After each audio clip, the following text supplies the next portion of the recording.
Hey everyone, it's Michael with MTS4K here to do another video review. Today I'm going to be discussing the Viture One XR glasses and my experience using them with the variety of different accessories that they sell.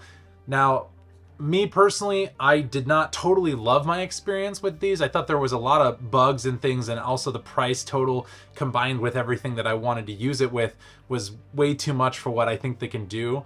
But there were some cool experiences I wanted to share with you guys and kind of let you know what I think of this tech, at least where it is right now, regarding the Viture One XR glasses. So let's go ahead and get into it.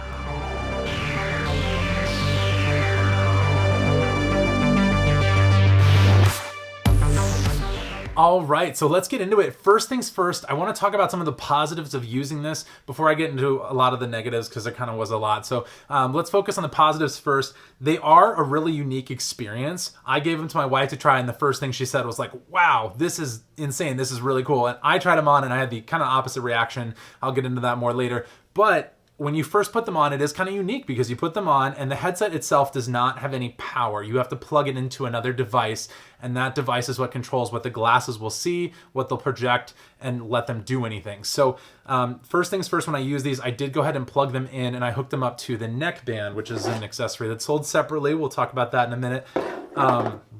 When you get them plugged in, one of the first things that I noticed that I loved and I thought was so cool, and not all XR glasses do this, is the electrochromic lenses. So you can click a button on the glasses themselves and the lenses will darken or lighten depending on what you want. So if you want to watch a movie and like a much better immersed experience, you click the button, boom, it's much darker behind the lenses.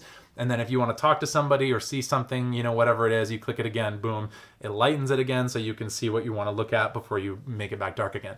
I pretty much only use these when they're dark, but it's cool that you can switch between them. There is a volume button and a brightness button built in. It does default to always adjusting the brightness first when you turn them on, which is kind of annoying because I always maxed out the brightness, but I did find myself adjusting the volume levels, so that's something to keep in mind.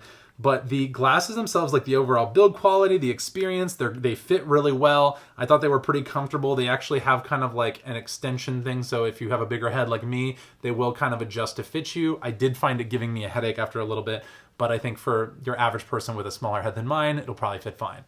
I really did like that. I thought the speakers sounded pretty good. They're not like jaw-dropping, you know, definitely prefer my AirPod Pros if I wanted a fully immersed experience or anything else. But it was kind of cool that they even had that at all. When combined with the neck band, that made it awesome as well. So the projected image was pretty good. It does have that interpupillary distance adjuster, so you can kind of find exactly what the perfect focus is for your eye distance and everything. So I'm very happy with that. But outside of that, yeah, projected image was great. I didn't really have any issues with the color, the contrast, the brightness. I thought everything was fine with that. The overall experience of using it as a projected image was really good. To talk about some of the specifics of the things that I thought were awesome, the best use case that I found for this was using this with my Steam Deck LCD. Not the OLED. I really like the Steam Deck OLED by itself because it has a 90 hertz refresh rate and obviously the OLED display versus these only having a 60 hertz refresh rate. I did prefer using my Steam Deck OLED by itself, not with these glasses. But for my Steam Deck LCD, using it with the glasses was great. It was also pretty cool using these with my iPhone. It was pretty cool. There were a couple bugs. There was definitely some things they need to work out, and obviously the amount of attachments and, you know, things I needed, accessories to make it work with my phone was astounding and expensive. But using it with my phone was really cool. You put the headphones on, you run the cable to the one accessory, and then the accessory plugs into a different one, and that one's the lightning cable that plugs into your iPhone. If you have an iPhone 15 or newer, you have a USB-C, so you don't have to worry about that. But for me, I have an iPhone 14 Pro Max, so I did have to buy all those accessories. But once you plug it in, it's really neat because what it first does is it mimics your iPhone screen to the display. Your iPhone will pop up, or I'm assuming Android will probably do the same thing. It'll pop up with something that says something like, I need to download, like downloading firmware to use this device, whatever it is. And then when you actually use it, it just screencasts immediately to the glasses like an external display. And I was like, oh, that's kind of cool. Like if I'm watching a movie, my iPhone would recognize, oh, hey, external display detected, and my phone would stop showing the movie and would just project it to the glasses. That was really great. When you use the mobile app, the Spacewalker app by Viture, that was really cool because you put the glasses on, you have your phone paired and everything, but then your phone becomes essentially a VR laser guider So you're wearing the glasses, you have this projected image, and you can like look around and it extends the image in different directions. So it's bigger than what you can actually see, which is really cool to me. And then your phone is the selector. So you point here, click, point there, click, and you just click with your phone to select things.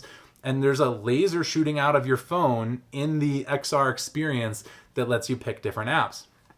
Very, very cool. If I was just going to buy these only to use my phone, I think it would be a really cool experience. And I definitely think that's very enjoyable. Like I really, really liked it. I did have some bugs with it I'll talk about in a minute, but overall using with the phone was actually the most mind-blowing part of the whole experience. Really, really enjoyed it. So I think I definitely recommend it just for that. But now let's get into some of the negatives. So the biggest negative for me, first off, is the price. So these, if you get these when they're not on a sale, it's $440. Then if you want the neckband, which is a very, cozy way to use these, where you put the neckband on, you connect it to the glasses, and boom, you're all set up, you're ready to go. If you want to use the neckband with the glasses, the neckband's another $180. So now, now that's getting up there. Like at $440, you're already like, oh, should I get a Meta Quest 2 or PlayStation VR 2? But then when you add the neckband, it's like, okay, now we're really getting up there.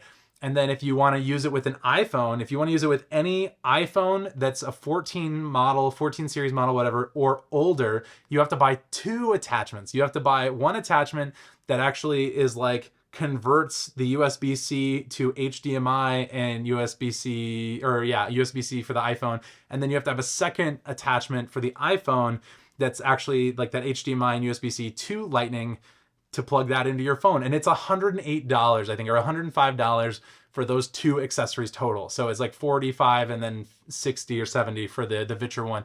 It was seriously like crazy how expensive that is just to connect it to your phone.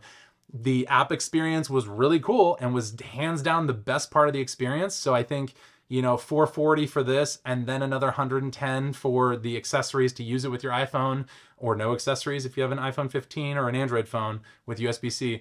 I think it's definitely more worth it in those cases. But, spending $500+ for this to use it with your phone, I don't know if the experience was totally worth that. So that's just something that I really didn't like.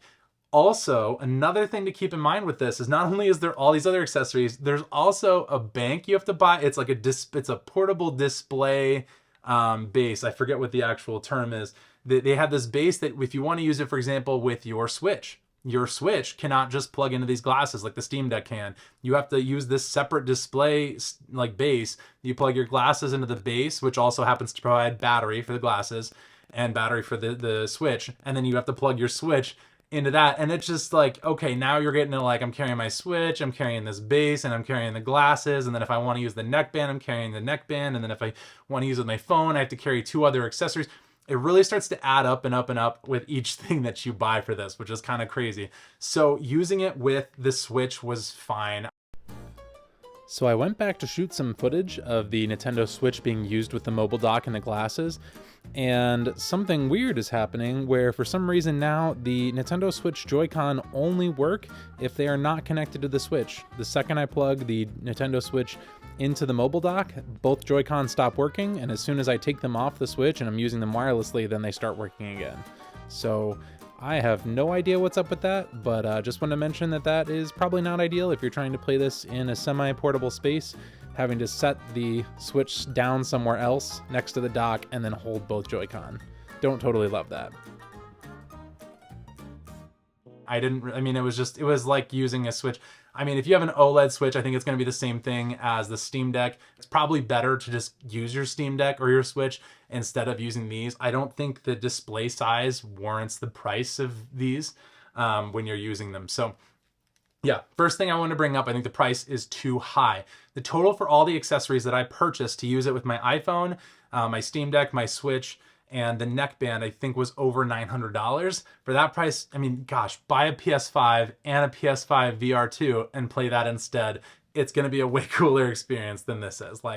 So yeah, and way less buggy too, I might add. So anyway, a lot of money. I don't think it's worth it for the price, but the experience was pretty cool. Now for some of the other cons. So one of the biggest cons that I really, really noticed with these was just buggy experience. Like, You could, for example, whenever you want to look anywhere, your display stays in the center of your vision. So like if I want to, like if I'm watching a show and my kid talks to me, right?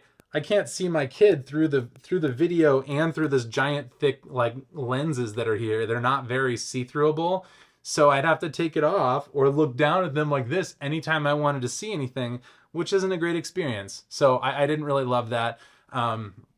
I don't think, I mean, just for like general bugginess, one of the things that you can do is you can lock your vision and your projected image in place. So when you're wearing the glasses, you lock it in place. I look over here, no projected image, everything's fine. I look back, projected image, right? You'd think that would be really cool. I would love that. That's how I literally watch movies on, on the couch when the kids are watching their show. I'm watching my show, like just on my phone. As I look over at my phone, I look over at the kids and I look over at my phone. But with these, it's weird because the projected image is obviously going to be exactly the same size as what the glasses can show you. So when you lock it in place, if your head is not exactly perfectly aligned with where the image is that you locked it in, it'll cut off the little corner or cut off the top edge or cut off something. It just doesn't, it's like it's trying to, you have to yourself perfectly align the vision with where it's locked in place. And I just found that to be really difficult and frustrating. And I always had content getting cut off and it just kind of drove me crazy. So that was not a great experience. That was in beta, but I would not have ever used that. Like it was so bad. Other bugs I noticed when I was using it with my phone, there were several times where it would just completely go black for a second and then pop back in again, or go black and then show up again. And then one time I was just watching White Collar on my show. I really love Neil Caffrey and the TV show White Collar, and I'm just watching it and then boom, I can't see anything. I can hear it through the headset, but I can't see anything. It just stopped working and I had to unplug it, plug it back in. And every time you unplug the glasses from the power connector, they completely turn off. So I then had to readjust my sound, make sure the brightness was maxed out, turn on the electrochromic lenses again. Like it was an annoying hindrance that happened more than once. So that's definitely something I want to report, just a buggy experience with that. One other experience I wanted to mention with these that I think was a really poor experience, it could have been cool, but it wasn't, is the neckband. So I'll put this on while we're here. It obviously looks kind of insane. The neckband was a really cool idea for me because I really like the thought of carrying around two things with me, and that's it. No accessories, no phone connections, no other cables, literally just the neckband that connects directly to the glasses and then the glasses themselves. That seemed like a really awesome experience. And the neckband itself is like pretty well designed, pretty durable. It folds up to be very compact. Like I was very happy with how small it could get, but it was not a really cool experience. So it's running a version of Android, right? And I found that almost nothing worked the way I hoped it would when I connected this headband to the glasses. So first things first, the headband itself is pretty cool. It's got buttons. It has a home button. It has volume control. It has a bunch of other things. It has a settings button. It has everything, like all these different buttons you want. It has built-in speakers. It has fans to keep the headset or the neckband cool. And you can actually go in and turn the speakers to silent mode, which will make it get warmer. Not too warm that I noticed, but it was fine. It had a lot of different things, but the stuff that you mainly use it for didn't work. I paired it with my Apple account. Literally, I went to the App Store on this device. There have like arrow keys, right? And you click your way through. I clicked my way to the App Store, opened the Apple app, installed it, and then signed in. And there was a thing where it's like, go to this website and type in this code. So I went to that Apple website. It was like it seemed very authentic, whatever. It seemed very reasonable. Went to the website, paired it to my phone, and boom, all my movies and TV shows that I own showed up on the headset, and I'm watching my shows on there. And it was really cool. I was really happy about that. I was watching Community, I think. And that was cool until the next day when I went to use the headset again and I opened the Apple TV app and it had disconnected from my account again. I was like, that's really weird. It was like, yeah, sign in. And I was like, I already signed in though. And then I went to Apple's like website to disconnect my iPhone because I was like, it seemed kind of fishy that it had already disconnected, and I felt kind of awkward with that. So I went to go remove it from my list of devices so it couldn't access my account stuff anymore. And Apple warned me, hey, you can remove this, but it already connected once. If it re-authenticates again, it will reconnect to your account. The only way to remove this is to change your password, which is really weird. So Then I went in and changed my password for my whole Apple ID account, which is super great. And now my watch doesn't work because it hasn't synced it. And I've tried 10 different ways to make it connect and it hasn't. So gonna have to reset my watch, my Apple Watch Ultra later today, which is super fun. But yeah, it just stopped working. I was like, that's so weird. Like I signed in the account, it's working. 24 hours later, it's not working. I didn't reset them. I didn't do anything. So that was just really odd. One thing I did want to mention here is in a lot of the Viture's marketing material for these glasses, they market them as game anywhere with PlayStation and Xbox and cloud streaming and all this stuff.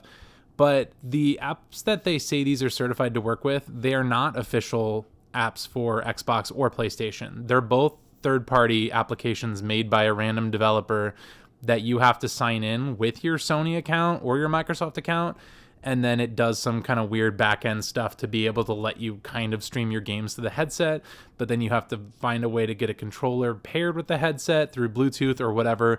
It's kind of the biggest hassle ever, and it's all not official or officially supported by PlayStation or Xbox, so I absolutely do not recommend using this or buying these to use this. I think it's a security risk, if anything, putting your password in a third-party app like that. So I just wanted to mention that. They push that pretty heavily in their marketing materials, and I don't think that is any reason to buy this. In addition to that, it's just some of the experiences with the headset were weird. I found that sometimes when I'm like, if I was like sitting on a couch or laying down, like the cable would sometimes pop slightly off the glasses, which is enough to disconnect it from the glasses, which would make the glasses turn off and stop working again. And then I'd have to connect it again, adjust the brightness and adjust the electrochromic lenses and the sound to where I want it again. It just wasn't that great of an experience. So the neckband for $180 is like the worst part of this, which is really disappointing because I hoped it would be the best part. I definitely don't recommend ever using the neckband. As for using these glasses with the Steam Deck, I think it was really cool, but it wasn't as great of an experience as I was hoping, and I found myself not planning to ever use them again with the Steam Deck. So let's get into why that is. When you're wearing the glasses project an image that is, a pretty good size. It's, like a laptop size looking screen just floating in front of your vision, and that's it. But that screen size, when you're looking at something closer to you, it's relatively sized. So when you're looking at something really close to you, like your desk or, whatever, a wall, whatever it is, another couch, something, if that object is relatively close to you, the screen looks really small. It looks like 1, 2, 3, 4, 5 inches across or something, right? Like it looks really small. But if you're looking at like a wall really far away or the ceiling or something like 6, 10, 12 feet away, whatever, then it's like, whoa, look at how big this movie is. It looks huge, but it only looks huge because it's looking further away from you than it actually is, right? So I found that at least using it with the Steam Deck, normally when I game on the Steam Deck, I'm just gaming like this, right? Or I'm gaming from my couch, whatever. When I put the glasses in, I thought the screen was like only slightly larger. It wasn't substantially larger to me. It was just, it felt slightly larger. And then because I was using it with a Steam Deck OLED at the time, I was downgrading my experience from a 90 hertz display to a 60 hertz display, which I didn't want to do either. So it was fine. It worked with the Steam Deck fine, but I definitely will not ever use it with my Steam Deck OLED because I like the OLED 90 hertz refresh rate better. Also, it drains the battery a little bit faster because your Steam Deck is now powering the glasses. So that's something to keep in mind too. I think it would be definitely more useful with like a Switch where the screen's even smaller. Even like a Switch OLED, I think it'd still be worth it because I think these are micro OLED displays on these glasses. So that's kind of something that is nice at least, but I would probably only recommend this for like an LCD Steam Deck or maybe using it with your phone. I did try using this with my MacBook and it worked fine. But again, like I have an M series MacBook Pro, so there's no reason to use this because that has like a way higher refresh rate. It still has a really great display, like a much higher resolution display. It's a bigger display in my opinion than the glasses. Like when I'm using my MacBook, right? If you project the image, my MacBook screen is almost bigger than the projected images because of, how where it is to me. So it's just something to keep in mind. I don't think that this is really useful in that case. I think this is really just useful for phones or devices that maybe don't have the best screen ever, like an LCD Steam Deck, or Nintendo Switch, something like that. All right, so to sum everything up, I think the Viture One XR glasses are cool, but I think that their price to performance ratio is not that great yet, and I think that they are a very buggy experience. I don't think that these are worth $440. You can get any other VR headset on the market that'll give you a much more unique experience and much more polished experience for less than $440. Right now, you can go buy a Meta Quest 2 from like Costco or anywhere else, and then you can literally just like play games on it. You get controllers, you get everything you need, and this one it's like $440 and you just get the headset, and the Quest is like $280 or $300. Like, I think the price to performance ratio on these is not very good right now. I also think that the amount of accessories you need to use them with the devices that you'd really want to use them with, like with a Switch or with my phone, for me was too expensive. I don't want to spend $110 on accessories to connect it to my phone when I already had to buy the glasses for $440. So if the price to performance ratio were to get better, if the price were to go down on these substantially, like almost half, I would consider buying these for myself for personal use, but at this current state, I don't think I would. Also, I think that this experience was rather buggy with the disconnections and the stopping of the video quality and it automatically logging me out of my Apple account after 24 hours, even though I wanted to watch my shows on the headset, which is why I connected it in the first place. To the neckband, I just think the experience was too buggy to be worth it at this price point. I think, you know, at this price, you know, especially with all the accessories and the base station, if you want to use it with the Switch, you know, if you're looking at $900, go buy an iPad, right? Like you could buy like an iPad Pro 11-inch for $900 or like a MacBook. Like, it's not worth it to buy these just to watch movies on a slightly larger display than your phone, when you can go buy an iPad that's going to be able to do 1,000 other things, or go buy like an Android phone. Like, you can get a Samsung folding phone for that price if you trade in your old phone. It's so much more worth it than these glasses are right now. So anyway, that's my recommendation on these. Personally, I probably won't be getting these for personal use. I just don't think they're worth it right now. But if you guys have a pair of Viture One XR glasses, tell me what you think. Or if you've tried the InReal Airs or the InReal Air 2s, you know, let me know what you think of those. I've seen a lot of reviews on those, and so far I've seen pretty similar reviews to what I've said about these glasses here.